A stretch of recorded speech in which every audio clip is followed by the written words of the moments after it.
Okay दोस्तों, तो अब हम लोग एनएलएम का एक बहुत ही ज्यादा इंपॉर्टेंट चीज करने जा रहे हैं और वो है हमारा फ्री बॉडी डायग्राम और FBD. Now free body diagram यानी एफबीडी क्या होती है? जो कोई एक बॉडी जिसका मैं मोशन को एनालाइज करना चाहता हूं, that motion can be at rest also, rest is also special type of motion. वो बॉडी जिसको मैं एनालाइज करना चाहता हूं उसको मैं एनवायरनमेंट से पूरी तरीके से काट के बाहर निकालता हूं और बाहर निकालने के बाद जहां जहां पे वो एनवायरनमेंट के साथ इंटरेक्ट कर रहा था उन सबको हम रिप्रेजेंट करते हैं इन टर्म्स ऑफ फोर्स। ठीक है, सो ये जो हमारा डायग्राम बनता है जिसमें हम केवल और केवल बॉडी और उसके ऊपर लगता हुआ फोर्स को दिखाते हैं, उसको हम बोलते हैं फ्री बॉडी डायग्राम और फोर्स डायग्राम। दोनों में एक छोटा सा डिसिमिलैरिटी भी होती है, but for all practical purposes हम फ्री बॉडी डायग्राम और फोर्स डायग्राम को सेम ही मानने वाले हैं। ठीक है, अच्छा एक बात यहां पर इंपॉर्टेंट ध्यान रखना है, फ्री बॉडी डायग्राम पे हम m इंटू ए को नहीं दिखाएंगे। एक्सीलरेशन इज द इफेक्ट जो उसके ऊपर नेट एक्टिंग फोर्सेस के कारण क्रिएट हो रहा है, तो acceleration is the effect, it is not a type of force. और दूसरी बात है, अगर हम कोई सिस्टम को एनालाइज करना चाहते हैं जिसपे हमारे पास मल्टीपल मासेस हो, वैसे केसेस में उसके ऊपर एक्टिंग कोई भी इंटरनल फोर्स जो है वो हम नहीं दिखाएंगे। अच्छा इसके अलावा एक और बात, इन मेनी केसेस, बहुत सारे ऐसे केसेस आएंगे, we represent an object by simply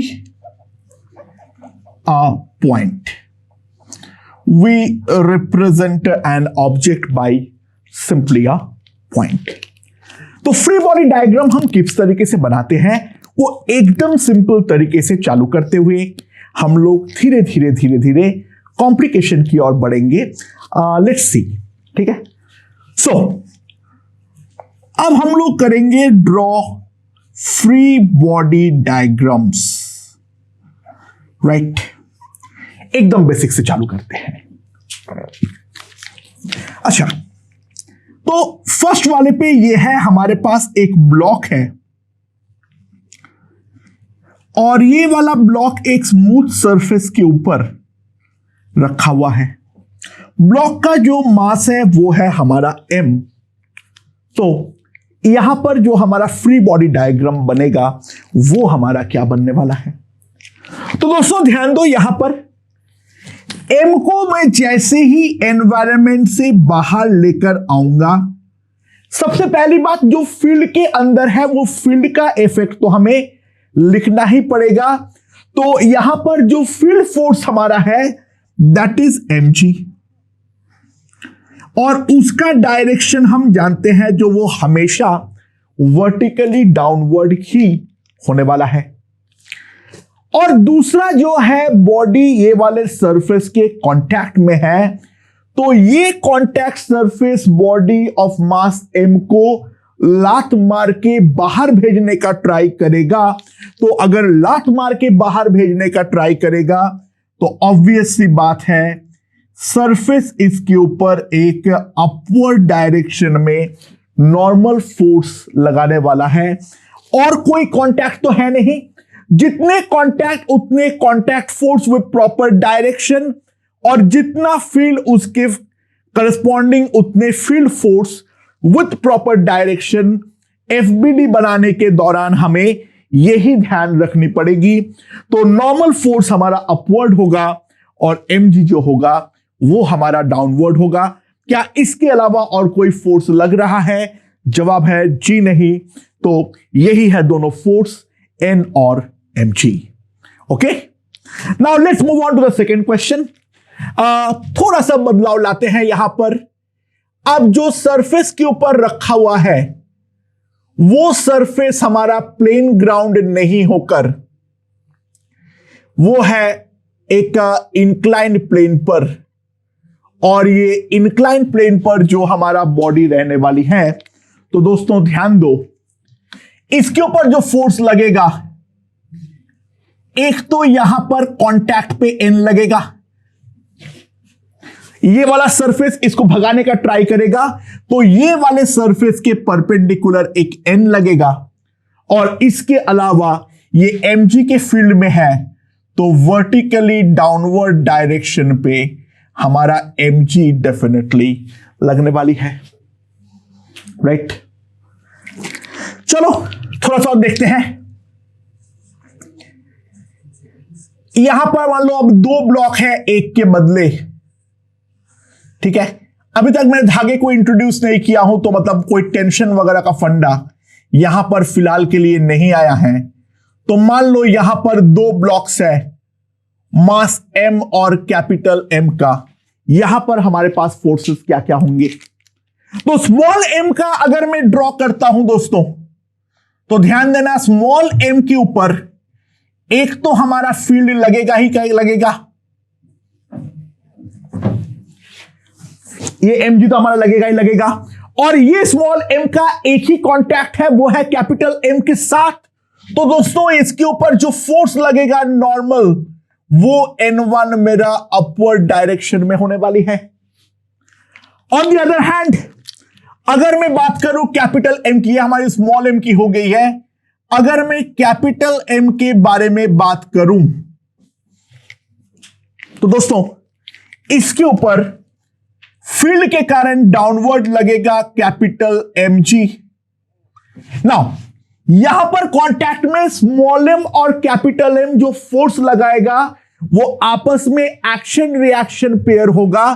तो स्मॉल m के ऊपर अगर कैपिटल M अपवर्ड N1 लगा रहा है तो स्मॉल m कैपिटल M के ऊपर पलट के डाउनवर्ड N1 लगाना पड़ेगा from the upper surface, and यहां पर जमीन जो है वहां पर एक कांटेक्ट है, तो यहां पे जमीन के कारण अपवर्ड N2 जो है वो हमारा लगने वाला है, राइट। नाउ अगर मैं अगले क्वेश्चन के बारे में बात करूं, अब छोटा सा हम लोग बदलते हैं, नॉर्मल को लेकर थोड़ा सा बातचीत हुआ है, अब टेंशन को भी गेम पर लेकर आते हैं, ठीक है। अभी हम लोग एकदम बेसिक कर रहे हैं, जितना बेसिक सोच सकते हैं। बॉडी का मास जो है वो है हमारा स्मॉल m, ठीक है। तो इसका फ्री बॉडी डायग्राम क्या होगा, तो यहां पर अगर हम ध्यान दें, स्मॉल m को हम बाहर लेकर आते हैं तो एक तो हमारा फील्ड फोर्स लगेगा mg, और एक जो धागा है ये वाला को हमेशा खींचने का ट्राई करेगा, तो ये अपवर्ड फोर्स लगाने वाला है टेंशन T, ये अपवर्ड फोर्स लगाने वाला है टेंशन T। तो इसका फ्री बॉडी डायग्राम में दो ही फोर्स आएगा, एक डाउनवर्ड mg और दूसरा अपवर्ड T, ओके। अगला देखते हैं, अगर मान लो हम लोग पुली के थ्रू दो ब्लॉक को लटका देते हैं लाइक दिस, यहां पर मान लो हमारे पास मास है m1 और यहां पर मान लो हमारे पास मास है m2, ठीक है। तो m1 m2 और पुली तीनों का हम लोग यहां पे फ्री बॉडी डायग्राम ड्रॉ करेंगे। अच्छा, आगे से जो भी पुली आएगा, all those pulleys are to be considered as massless and frictionless, और मासलेस और फ्रिक्शनलेस पुली है, और स्ट्रिंग जो होगा वो भी हमारा मासलेस और फ्रिक्शनलेस होगा। तो दोस्तों यहां पर दोनों मास का और साथ में जो हमारे पुली है सबका फ्री बॉडी डायग्राम को ड्रॉ किया जाए। तो यहां पर अगर हम ध्यान दें, m1 को अगर हम काट के बाहर निकाले तो m1 के ऊपर डाउनवर्ड फोर्स लगेगा m1g ड्यू टू फील्ड, यहां पर धागे के साथ कांटेक्ट में है तो ऑब्वियसली बात है अपवर्ड फोर्स लगेगा टी। अच्छा ध्यान देना, हमारा जो पुली है वो भी मासलेस और फ्रिक्शनलेस है और धागा जो है वो भी हमारा मासलेस और फ्रिक्शनलेस है। तो धागे में जो टेंशन का मैग्नीट्यूड है उस पर किसी भी प्रकार का कोई बदलाव नहीं आने वाली है। तो यहां पर अगर हमारा M1 है और M2 का जब मैं ड्रॉ करूंगा तो एक तो यहां पर कांटेक्ट के लिए T और फील्ड के लिए हो जाएगा M2G। और पुली को अगर हम बाहर निकालते हैं, यहां पर धागे के साथ कांटेक्ट है तो धागा उसको खींचेगा तो डाउनवर्ड लगेगा T, यहां पर भी धागा खींचेगा डाउनवर्ड लगेगा T। मास है नहीं तो यहां पर कोई फील्ड फोर्स नहीं लगेगा और यहां पे जो वो छत के साथ लगा हुआ है वो हमारा छत वाले पे कोई ना कोई फोर्स तो लगाने वाला है F।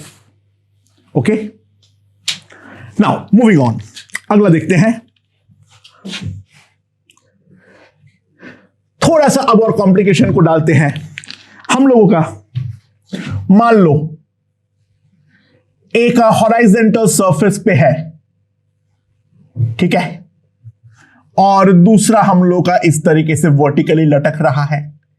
यहां पर मास है M1, यहां पर मास है M2। इसे फ्री बॉडी डायग्राम ड्रॉ करो तो क्या होगा। अभी हम लोग का जितना भी सरफेस भी हम लेंगे वो सारे स्मूथ लेंगे, तो कोई फ्रिक्शन वगैरह का कॉन्सेप्ट यहां पर नहीं है, ठीक है ना, राइट नाउ। ये M1 का अगर मैं बनाने जाऊं तो एक तो ये वाले पॉइंट में धागे के साथ कनेक्शन है तो यहां पर हमारा T होगा, यहां पर हमारा अपवर्ड लगेगा N1 जो हमारा जमीन लगाएगा और यहां पर डाउनवर्ड होगा M1G।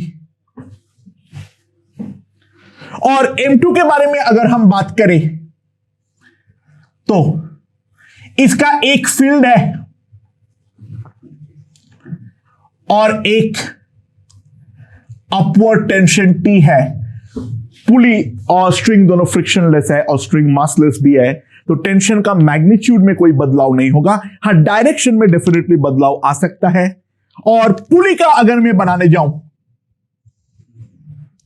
तो पुली का एक तो ये वाले स्ट्रिंग के कारण इधर T, ये वाले के कारण इधर T और ये वाले के कारण यहां पर एक नेट F जो है वो हमारा लगने वाला है, राइट। जो हमारा ज्वाइंट है, कांटेक्ट है, उसके कारण एक F जो है वो हमारा लगने वाला है। या फिर मान लो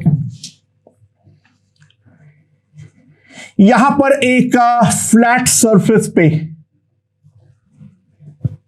दो ब्लॉक्स रखा हुआ है। मैं मल्टीपल केसेस बहुत जल्दी जल्दी से दिखा रहा हूं, ठीक है ना। ये मेरा स्मॉल m है, ये मेरा कैपिटल M है और मैं स्मॉल m के ऊपर लेफ्ट की तरफ से बाहर से फोर्स लगा रहा हूं F। तो यहां पर फ्री बॉडी डायग्राम क्या होगा। तो स्मॉल m का अगर मैं फ्री बॉडी डायग्राम ड्रॉ करूं, ठीक है, स्मॉल m का अगर मैं यहां पर फ्री बॉडी डायग्राम ड्रॉ करूं, सो यहां पर जो होगा दैट विल बी F। अच्छा, राइट वाला लेफ्ट वाला राइट वाले को राइट पे पुश करना चाहेगा, राइट वाले को मजा तो बिल्कुल नहीं आने वाली है, तो राइट वाला पलट के लेफ्ट वाले के ऊपर N1 ऐसे लगाने वाला है, डाउनवर्ड लगेगा mg, अपवर्ड लगेगा N1। सॉरी N1 बोल दिया, सॉरी N2। ये हमारा स्मॉल m का फ्री बॉडी डायग्राम हो जाएगा।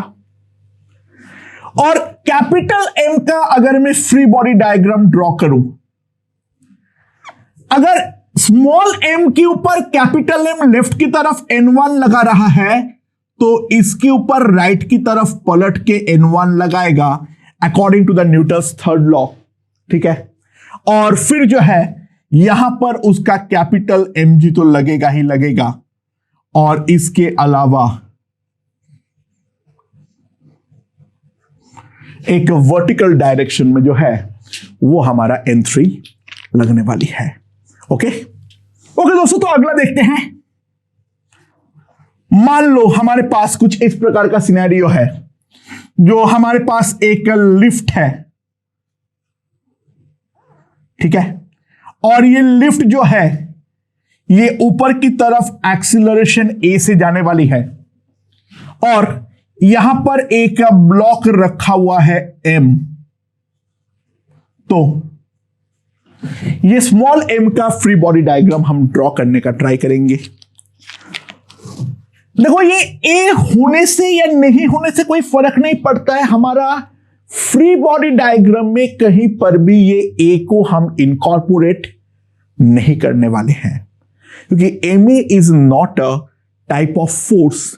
इस बात को हमें डेफिनेटली समझना है। तो स्मॉल m का हम जब फ्री बॉडी डायग्राम बनाएंगे तो डाउनवर्ड हो जाएगा mg, यहां पर अपवर्ड हो जाएगा n। इसके अलावा और कोई फोर्स जो है वो हमारा स्मॉल m पे नहीं लगने वाला है। ma हमारा फ्री बॉडी डायग्राम में कहीं पर भी इनकॉर्पोरेट नहीं होगा। हम जब फोर्स इक्वेशन लिखेंगे तो फोर्स इक्वेशन लिखने पर उसको हम कैसे इनकॉर्पोरेट करते हैं वो एक सेकेंडरी इशू है, लेकिन फ्री बॉडी डायग्राम तो हमारा एज इट इज जो यहां पर रहा था फर्स्ट क्वेश्चन में, वही एज इट इज हमारा 9th क्वेश्चन में भी रहने वाला है। सबसे पहले वो वाले बात को हम समझने का कोशिश करें। I hate non symmetries, right. वहां पे क्वेश्चन लिखना भूल गया था मैं। खैर, तो अगला मान लो यहां पर हमारा एक इंक्लाइन प्लेन पे, ये इंक्लाइन प्लेन जो है वो खुद भी स्मूथ है और खुद के पास एक मास है। मान लो ये है कैपिटल M, ये है स्मॉल m, यहां पर एंगल है थीटा। तो यहां पर हम दोनों का फ्री बॉडी डायग्राम बनाने का कोशिश करें तो किस प्रकार से बनने वाली है। अगर हम स्मॉल m का बनाते हैं मान लो, तो स्मॉल m के लिए एक ही फील्ड फोर्स है, that is the downward mg, और यहां पर एक नॉर्मल फोर्स है जो सरफेस के परपेंडिकुलर है n1। इसके अलावा तो और कोई फोर्स है नहीं, एक ही कांटेक्ट है, एक फील्ड है। तो m का फ्री बॉडी डायग्राम सिंपली ये होने वाली है। अगर हम वेज का बनाएं तो वेज का बनाने पर क्या क्या आएगा, इसका दो कांटेक्ट है और एक फील्ड है, तो फील्ड के कारण वर्टिकली डाउनवर्ड डायरेक्शन में mg आएगा, ठीक है। ये वेज अगर इस पर n1 ऐसे लगा रहा है तो ये पलट के n1 ऐसे लगाएगा, एक्शन रिएक्शन पेयर। और इसके अलावा ग्राउंड जो लगाएगा वो लगेगा अपवर्ड n2। ओके, कॉम्प्लिकेशन थोड़ा सा बढ़ाते हैं, लेट्स सी। मान लो हमारे पास जो पुली है उसमें 3 पार्टिकल्स इस तरीके से है। यहां पर है हमारा m1, यहां पर है हमारा m2, और यहां पर है हमारा m3। तो तीनों का फ्री बॉडी डायग्राम जो है वो फ्री बॉडी डायग्राम ड्रॉ करने का कोशिश किया जाए तो किस तरीके से होगा। अच्छा, ध्यान दो, अगर हम m1 के लिए बनाएंगे तो m1 के ऊपर तो एक ही कांटेक्ट है, तो ये वाले धागे पे टेंशन ले लो T1, और इसके अलावा यहां पर जो है वो है हमारा m1g, ठीक है। इसके अलावा और कोई फोर्स m1 पे नहीं है। अच्छा, अगर मैं m2 के बारे में देखूं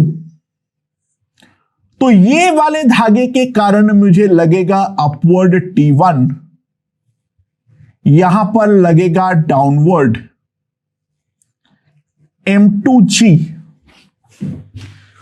और ये वाला धागा भी तो अपने तरफ खींचेगा। दोस्तों, धागा अगर बदल चुकी है तो इन दैट केस ऑब्वियस सी बात है, धागे का टेंशन भी कुछ और ही हो जाएगा। तो यहां पर डाउनवर्ड टेंशन हमें लेना पड़ेगा कुछ T2। और थर्ड वाला M3 के बारे में अगर मैं देखूं तो यहां पर ये दोनों धागा तो सेम धागे से कनेक्टेड है, इसके ऊपर अगर डाउनवर्ड T2 लग रहा है तो ऑब्वियस सी बात है यहां पर लगेगा अपवर्ड T2, और डाउनवर्ड जो लगेगा दैट विल बी M3G। इसके अलावा तो और कोई कांटेक्ट या फील्ड है नहीं। Moving on to the next part, अगला देखते हैं छोटा सा। यहां पर क्या है, यहां पर एक पुली के साथ जो है मेरा यहां पर मास है M1, दूसरे एंड में जो है यहां पर खुद एक पुली लगा हुआ है जिसका एक एंड पे हमारा M2 लगा हुआ है और दूसरे एंड पे अगर हमारा M3 लगा हुआ है। तो यहां पर M1, M2 और M3 का फ्री बॉडी डायग्राम ड्रॉ किया जाए और पुलिस का भी साथ में ड्रॉ किया जाए।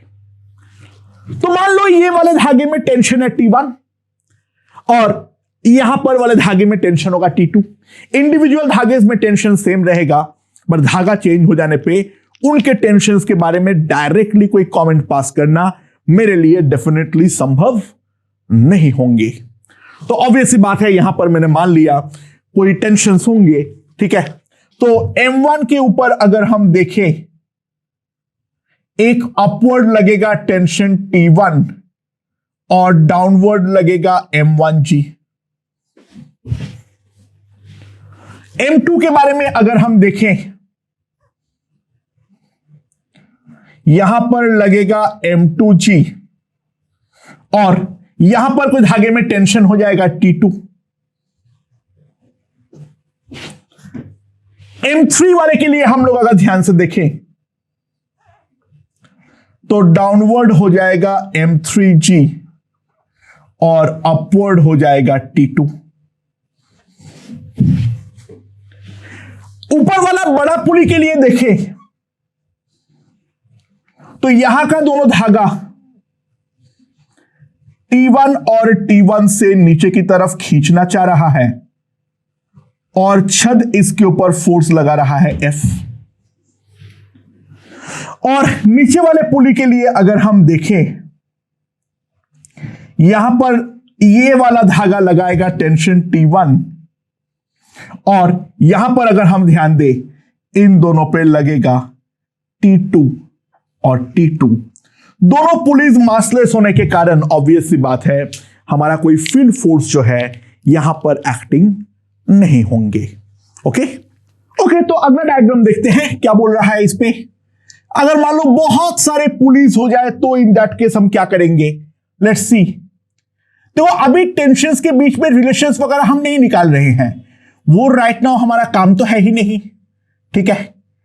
तो मान लो यहां पर एक है और यहां से फिर दूसरा पुली निकल रही है, तो यहां से फिर ऐसे धागा है, तो और यहां से फिर जो निकला यहां पर तीसरा धागा है और यहां पर ए का ब्लॉक कनेक्टेड है मास M का और दूसरी ओर से कनेक्टेड है स्मॉल m का। तो इन पे सारे पुलिस और जो ब्लॉक्स है इनका फ्री बॉडी डायग्राम ड्रॉ किया जाए। अच्छा, ये वाले धागे में टेंशन मान लो T1, ये वाले धागे पे टेंशन मान लो T2 और ये वाले धागे पे टेंशन मान लो T3। तो अगर हम कैपिटल M का फ्री बॉडी डायग्राम बनाने जाएंगे तो क्या आएगा। यार मैं डॉट वाला नॉर्मली बनाना प्रेफर नहीं करता हूं, मैं डॉट वाला नॉर्मली बनाना प्रेफर नहीं करता हूं, ठीक है। मुझे ये ब्लॉक बनाना थोड़ा पसंद है, ठीक है। और मुझे क्यों पसंद है ये आगे समय के साथ तुम लोग भी समझ जाओगे। अभी तो हम पॉइंट मास को लेकर डील कर रहे हैं, तो मास को अगर हम पॉइंट में कन्वर्ट कर लेंगे तो भी इन दैट केस कोई फर्क नहीं पड़ता है, लेकिन अदरवाइज जो है आगे इंपॉर्टेंस डेफिनेटली बनने वाली है, वी विल सी। ठीक है, तो कैपिटल एम का जो हमारे फोर्सेस है वो एक तो हमारा डाउनवर्ड mg है, दैट्स फॉर श्योर। यहां पर जो है वो धागा अपवर्ड T1 लगाएगा, ये वाले धागे के साथ भी कांटेक्ट है तो वो अपवर्ड T2 लगाएगा, और ये वाले धागे के साथ भी कांटेक्ट है तो अपवर्ड T3 लगाएगा। सिमिलरली स्मॉल m के बारे में अगर हम देखें तो स्मॉल m में क्या आएगा, डाउनवर्ड एक हमारा स्मॉल mg आएगा, और अपवर्ड जो लगेगा वो लगेगा टेंशन T1। ठीक है, अब पुलिस के बारे में बात करते हैं। अगर मान लो ये वाला पुली के बारे में बात करें तो ये वाले पुली में यहां पर लग रहा है T1, यहां पर लग रहा है T1, और यहां पर जो हो जाएगा अपवर्ड लगेगा T2। ये वाले पुली को लेकर अगर हम बात करें तो ये वाले पुली पे इस तरफ लग रहा है T2, इस तरफ लग रहा है T2, और यहां पर जो लग रहा है वो लग रहा है T3।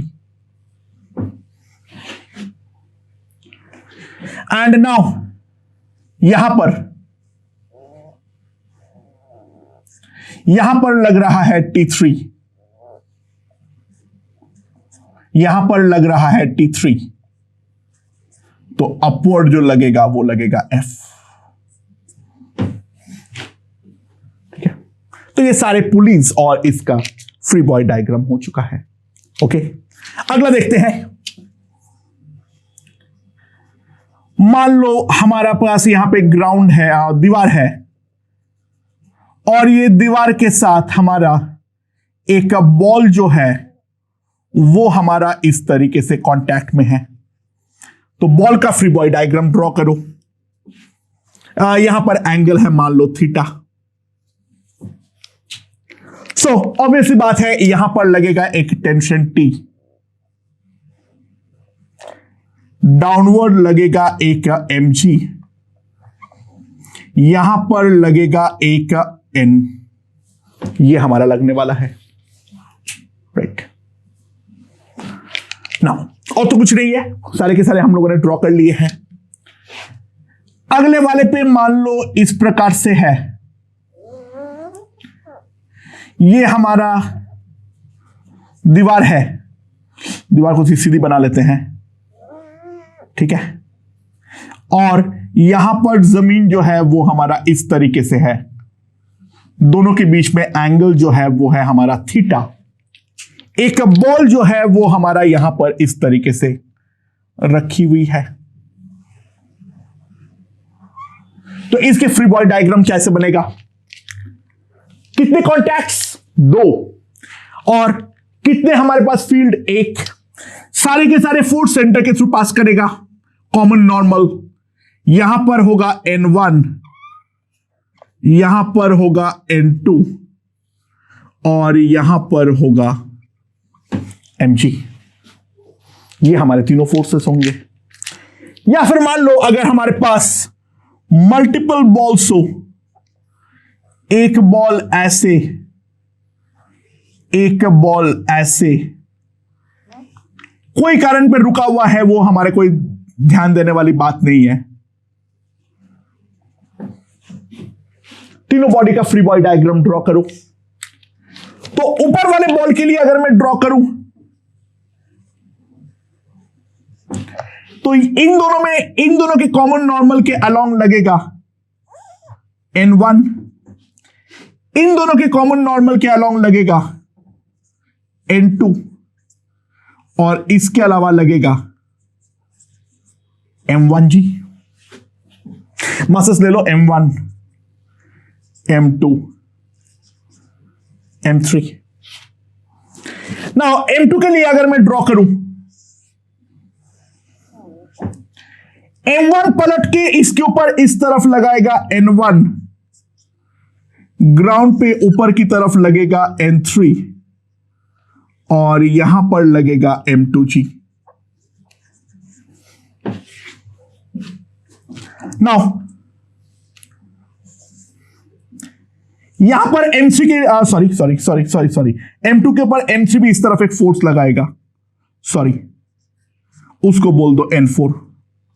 नाउ M3 के लिए बोलूं तो M2 पलट के M के ऊपर N4 लगाएगा, M1 पलट के यहां पर लगाएगा N2, जमीन यहां पर लगाएगा कोई N5 और डाउनवर्ड डायरेक्शन पे लगने वाला है M3G। जितने कॉन्टैक्ट उतने forces, that's it. Proper direction के साथ दिमाग लगाने की कोई जरूरत ही नहीं है, राइट? या फिर मान लो अगर हमारे पास है, यहां पर हमारा कोई शार्प कॉर्नर है, यहां पर शार्प कॉर्नर है, यहां पर शार्प कॉर्नर है, और एक ब्लॉक जो है वो हमारा इस तरीके से फंसे हुए है, यहां पर ऐसे, यहां पर ऐसे।